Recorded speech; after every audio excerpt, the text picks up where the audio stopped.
Welcome to the Studio Success Formula Podcast, the business school for dance studio owners. And now for your host, Clint Salter. Good morning, good afternoon, good evening, wherever you are in the world. Welcome to this week's episode. Now, today we're having an interesting conversation all about tap. Now, over the years, I've spoken to many dance studio owners, and a question that I get often is, Clint, how do I build up my tap department in my studio? It's not as full as jazz and hip hop and ballet. And so how do I bring students in? But I think the more important question is, how do you create a tap program, a tap department in your studio that is just really rocking it? Right? It's awesome. It's providing great classes for your students. You've got great, passionate, experienced teachers teaching tap to keep the students engaged. I know it sounds like heaven, right? Like, how do we go and create this in our studio? And so it was coming up time and time again. I was like, you know what? I need to bring someone on the podcast that can break this down for us and can help all of our studio owners when it comes to having a really solid tap department, even if you, as the studio owner, isn't a tap department or isn't really, really in love with tap.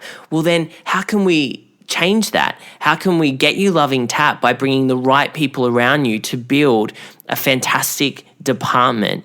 And so that's exactly what we're talking about today with our guest, Anthony Morigerato. Now, he's an expert when it comes to tap.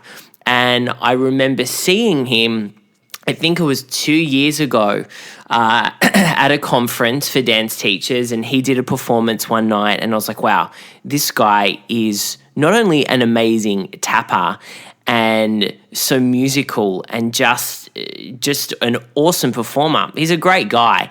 And so I think you're really going to enjoy this conversation that we have with Anthony today. It's definitely an interview for you if you're wanting to build your tap department, if you're wanting to find out, what do I need to look for in a great teacher? He also goes through from teaching in many, many studios throughout the world, what the ones are doing who have really strong tap departments in their studio. He lets you know about those things.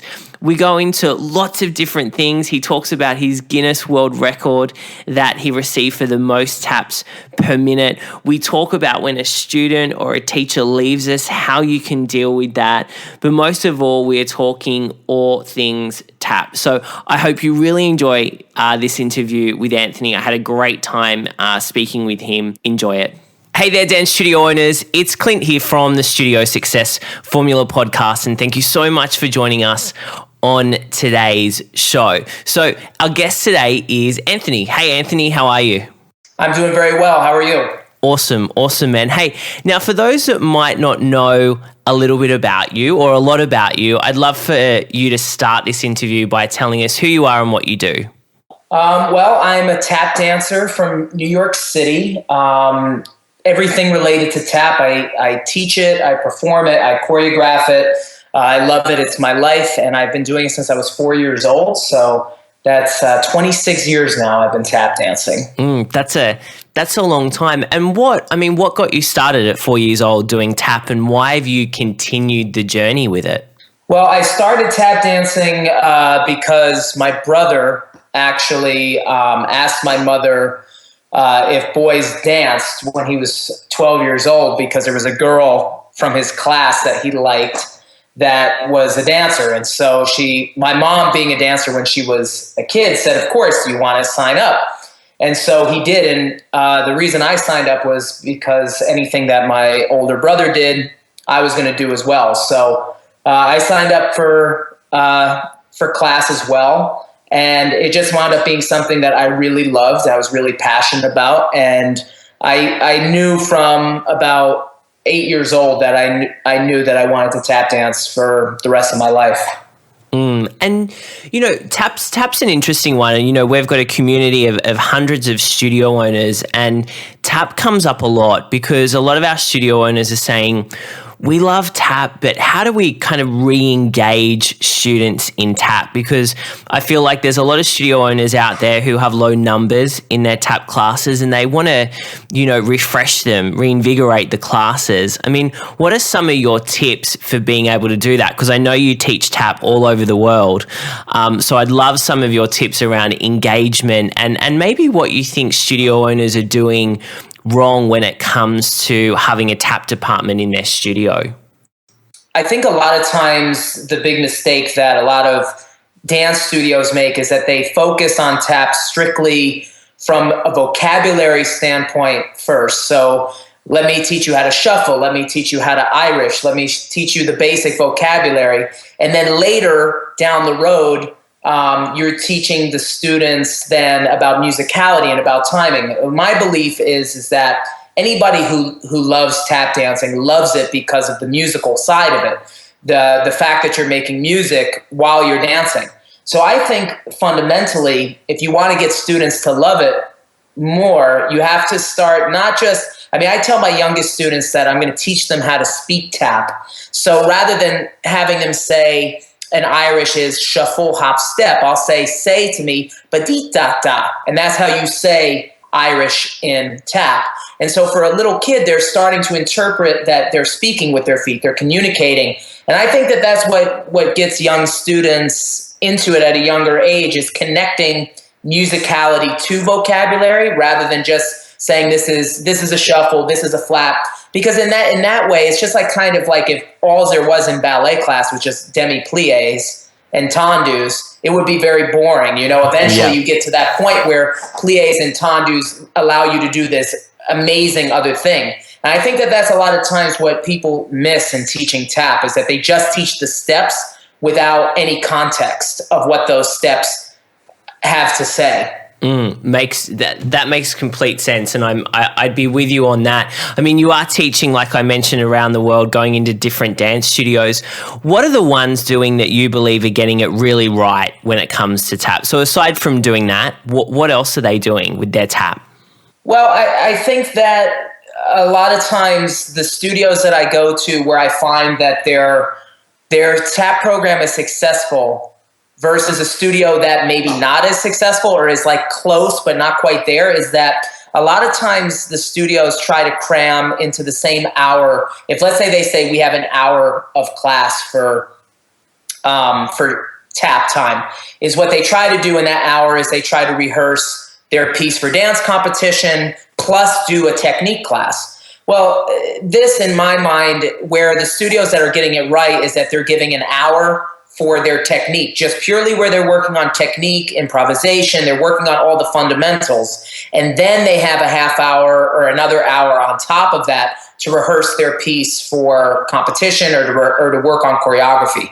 I think sometimes the mistake is that, and I think it's even an extra 15 minutes or an extra 20 minutes where you say, because if you're working on the technique, you don't have to clean the dance as much. So because the technique is being established by working on that in their technique class. So I think that the real focus needs to be in making sure that they have an hour of tap where they don't work on a piece that they're doing in the recital or they're doing in for a dance competition, but that they're working just solely on technique, and then an additional half hour after that to have rehearsal.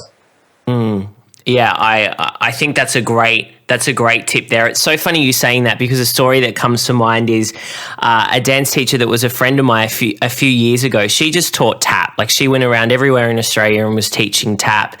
And she was so frustrated because the teachers, the studio owners, would always pull students out of tap to go and rehearse this jazz routine or get these photos taken. And it felt like the studio owner just didn't care about tap. Do you think as well that sometimes the tap departments aren't as strong as they could be because maybe the studio owner isn't really into it as a style of dance in their studio? To be honest, if we're talking about competitive dance studios, I feel like most of the studios that have really strong tap programs, the studio director isn't a tapper themselves. Maybe they don't even have an acumen for it in any way. But what they do have is they have an appreciation for what tap is going to do for their students and their other styles. Therefore, they make the investment of hiring a great tap teacher to run their program, and they basically tie this into the studio's larger ecosystem. I think it's those studios, because to be honest with you, because I'm doing something for Operation Tap right now where I basically have interviewed the 5 studios that have really amazing tap programs to really try and find out why it is that they have this great program. And in all 5 cases, what I've discovered is that it's a studio director who is not necessarily a great tap dancer, but is supportive, is understanding of the philosophy that creating a well-rounded dancer, you need to have them do tap, jazz, and ballet. All 3 of those things must be included for a dancer to have well-rounded training. And these studio owners get that, and therefore, whatever their weakness is, they bring in somebody, or they make that investment to bring in somebody. And thus what the studio says is their enrollment goes up as the program gets better, because when the kids are winning at competition, or they're doing well at competition, or they are proficient, then the interest in it starts to rise. I think a lot of times there's lack of interest because there's lack of proficiency. And I think as proficiency rises, and if you make that investment over time, I think studios will really find that their numbers in terms of their business will go up because their students are becoming more proficient. Thus, a passion and a love for it is developed out of that proficiency. Perfect. I love it. Now, you talked about teachers just then, finding a great tap teacher to come in and teach your tap program, take your classes.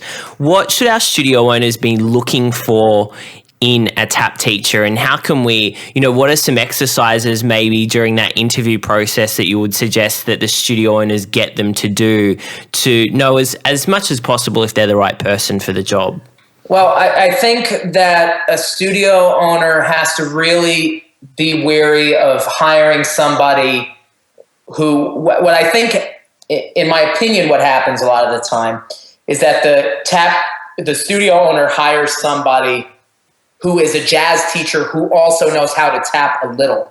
I think that the important thing is to really go out there and try to find somebody who tap is their thing. And if the teacher is passionate about tap, even if they're not really the most proficient tap dancer themselves, if they have passion for the art form, they know the history. I think that if they have some sort of historical base, if musicality is important to them, if just developing that passion and that skill for it, if you have an enthused teacher, you're going to have enthused students. And I think that has to be the thing, because look, teachers, I've been tap dancing for 26 years and I still consider myself to be a student. Even though I teach all over the world, I still learn new things. So I think that even if you hire a young teacher, the studio owner should be impressing upon them that they have to continue their education in tap, because tap, unlike some of the dance forms, tap is a living and evolving art. It rapidly changes. So in order to teach it, you have to keep up with those changes. Even in the last 10 years,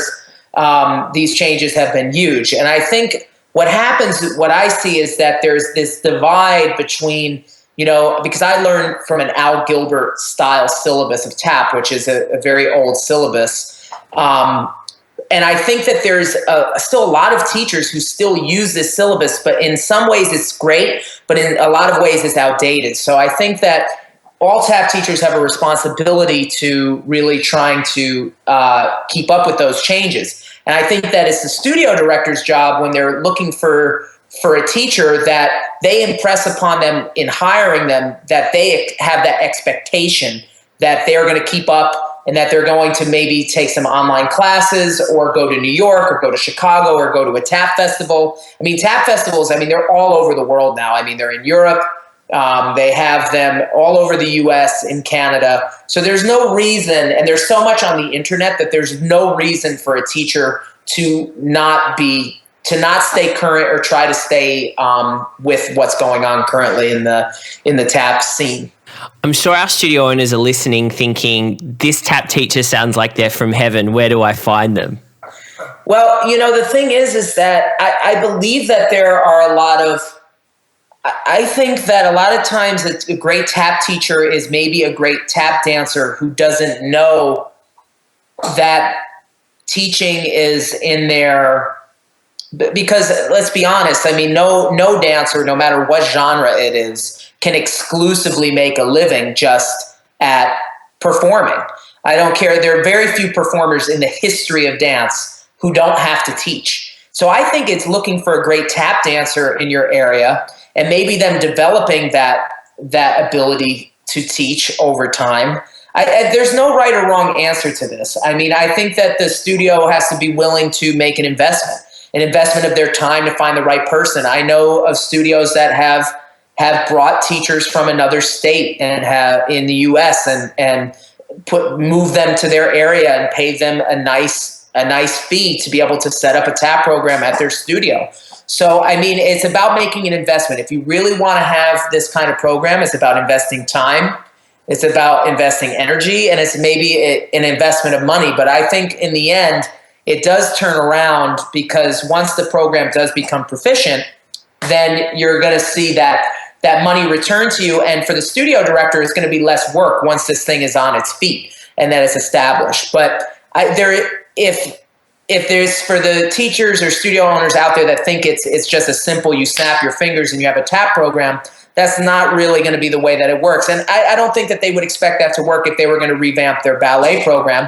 They would expect it to be a 2 to 3 year process for all these changes to sink into the mindset of the students, and to see those changes manifest themselves physically and intellectually within their studio. It takes time for this sort of thing to happen.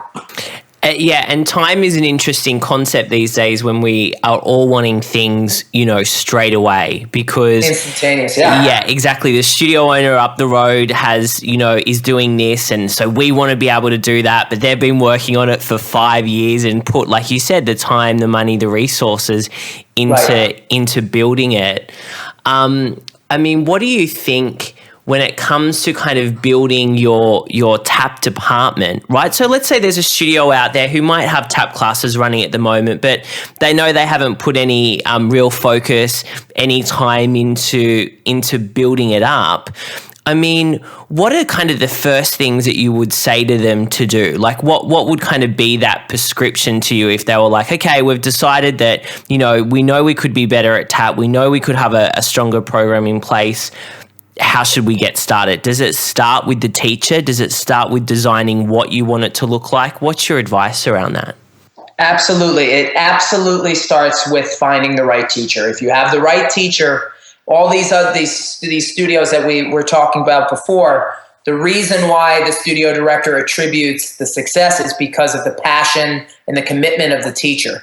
If you have that, you practically have won the battle. If you have a teacher who is enthusiastic, is passionate, and is knowledgeable, and you want to know what they're out there. There are people out there. I know that it might seem like there's nobody.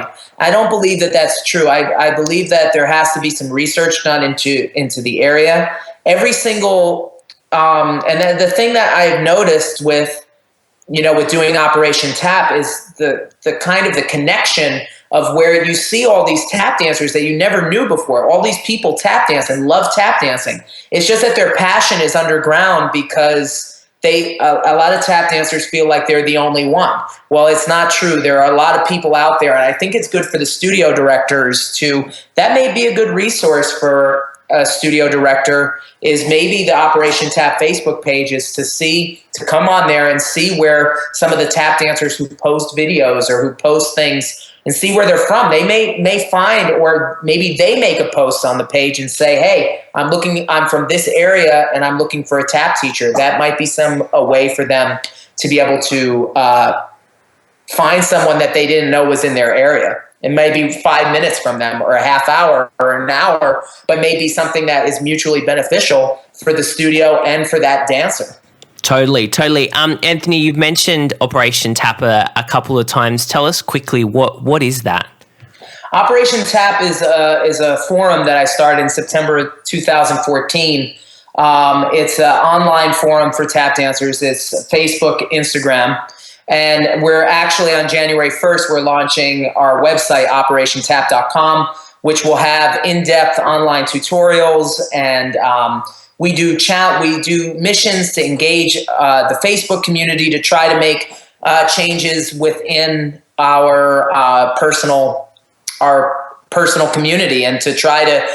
Our philosophy is that with power, there's power in participation, and there's power in numbers. And that if tap dancers believe that they're not the only person out there who's doing this, then they feel more connected, and thus the art form starts to become stronger, because the social media is such a powerful tool to let people know that we're out there and that we're dancing.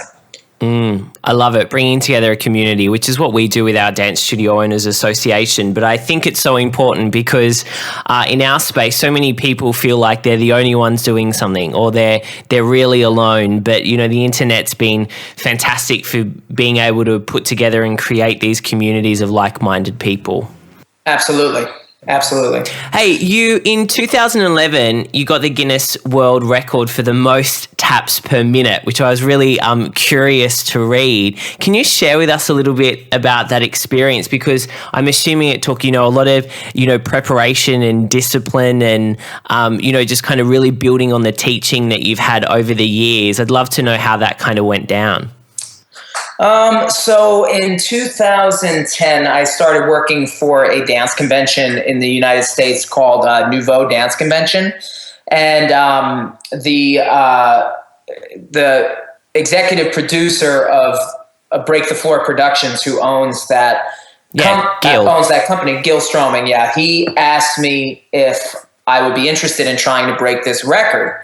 And so it's not something, because it's kind of a dubious title for a tap dancer to have. It's like a basketball player saying, I can dribble, 1,000 times in 1 minute, but you can't make a basket. What's the difference? You're not a very good basketball player. So, speed is only one tool that a tap dancer has.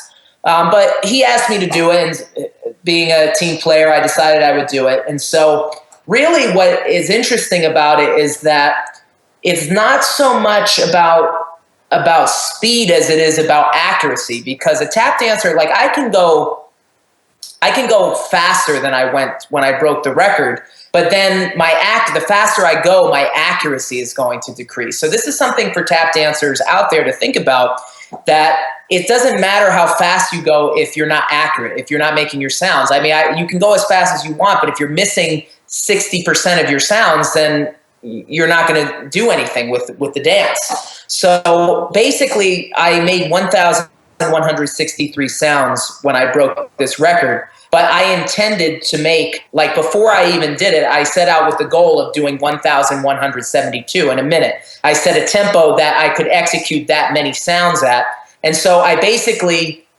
missed 9 sounds. So I had like a 99%, a little over 99% accuracy in terms of my sound.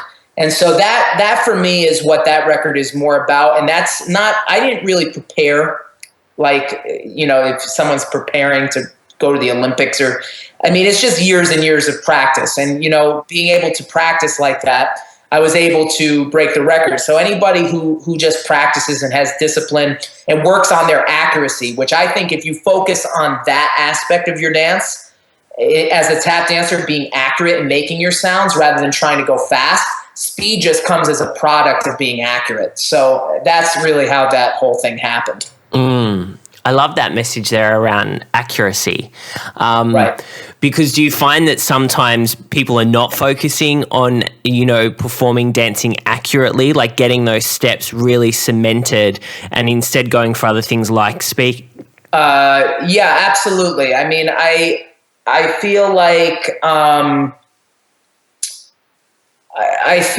there are a lot of dancers out there that are interested in just going fast. And this is not just a tap thing. This is, if we're talking in jazz, it's like, can I do 15 pirouettes, but you're hobbling around, or you're spinning. You're not actually doing a clean turn. I think a lot of things in dance nowadays is about quantity, not quality. And I think going back to accuracy, I would like to see, if I'm seeing a jazz dancer do a beautiful double pirouette that's perfectly placed, than to see them do 7 pirouettes that are messy. And I think the same thing goes for tap. work within your technique, work within your means. When you're working within your technique, you're more expressive. And so, you can only be as expressive as your technique allows you to be. And so I think that both of those things should work in concert with one another, that you don't work on your technique on one hand, but then on your performance in the other. You're working, both of these things should be a byproduct of each other if you're doing it correctly. Perfect. I read a quote that you wrote, which says, always be generous when sharing your passion, love, and exuberance for art making. Be there for your students, even when they are no longer your students. And I thought this was really interesting because a conversation we have time and time again in the association is our studio owners will jump in and say, one of my, best students has left, or we've, lost 5 kids from this particular class. And there's a lot of emotion that happens around that for our studio owners, losing a student, also losing a teacher that goes to another studio. I mean, it's tough. So I'd love you to explain and elaborate a little bit more on that quote and your philosophy around why having an attitude that is really about abundance is important. I think it's really hard. I mean, I still teach at the studio that I grew up at on a weekly basis. I'm from upstate New York, so I try to go home to my studio at least once a week to teach. Increasingly the past year or so, it's been very hard because I've been very busy. But for a lot of years, I taught 3 days a week there, even on top of all the traveling that I did. And I kept a full-time schedule of mentoring students on a regular basis. And, and a lot of these students now, they're in college or they're dancing professionally themselves. And they, I constantly am getting calls from them, and even students who left the studio and went somewhere else, like, still reach out. And I just think it's a responsibility if you're a teacher to start, you have to be a teacher till the end. And I think that our job really is kind of a little bit, even though I've never had, kids myself, I think a little bit, it's like being a parent. And I think sometimes what the students don't realize is when a student leaves the studio, that hurts the teacher immeasurably, because the teacher has poured a piece of themselves into that student. They've given a piece of their life and their energy and their time and their compassion to this student. And I know that the parents a lot of times, say, well, I paid you and this is, it's a business transaction for them. But for most dance teachers, this is their life and teaching is their life. And so I think that there needs to be a little bit more understanding from students and from parents about the kind of investment that a dance teacher makes into a student, and that at the same time, even if a teacher has been hurt, the teacher still has that responsibility to rise above that and be there for their students if and when that opportunity presents itself, because it just makes it'll make your life more fulfilled, I think, as a teacher, if that's what it is. If you're passionate about mentoring, regardless of whatever kind of hurt you've been through, being open to giving that energy again is very important, because what about the next student that's coming in line? What about the next person? And there's always going to be disappointments. So I think that another thing for dance teachers to keep in mind is that you also have to have a healthy dose of where you allow yourself, even if that's 1 day a week or 1 hour a week. Like, personally, something I do every week is I go to the movies every week for at least 2 hours every week. I find a time where I turn my phone off, and it's just my time where I can sit in a dark. I enjoy movies. The cinema is something that I love and I'm passionate about. So for that 2 hours, it's for me, and it's completely selfish. So that way I have that fortitude and that energy to be able to continually reinvest in my students, because I see it too often where teachers, they give everything that they have, they give their life, and then they burn out at a certain point because they never take that little bit of time every week. And I think that it's reciprocal. If you have energy coming in for something that fills you up, in terms of influence and passion and inspiration, then you're going to have something to give your students back. And so I think that it's important for teachers to keep that in mind. And I think that it's very important for students to keep in mind that their dance teacher really does care about them more than just a dancer, but cares about them as a person. And even just acknowledging that once in a while goes a long way for a dance teacher, I think. That's perfect. That's just perfect. So thank you so much for sharing that, because, we talk a lot about, if you don't work, nothing does. And I love how you kind of talked about energy and the flow of energy. And I think that that's important for us, because as studio owners and dance teachers, sometimes we do get caught up and we'll work a 70-hour week without having any time to ourselves. And before we know it, we collapse on the lounge at the end of the week and we're exhausted. Right.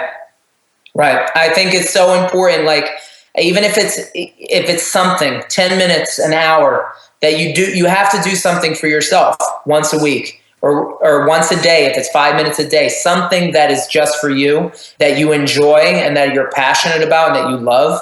I think that just gives you, and I know a lot of people say, well, I don't have the time for that. But you have to make the time, because otherwise this business can be a burnout, because the relationship between a dance student and a dance teacher, that relationship is not reciprocal. I mean, outside of the feeling of pride that you get to see your students doing well, the student is just taking from you.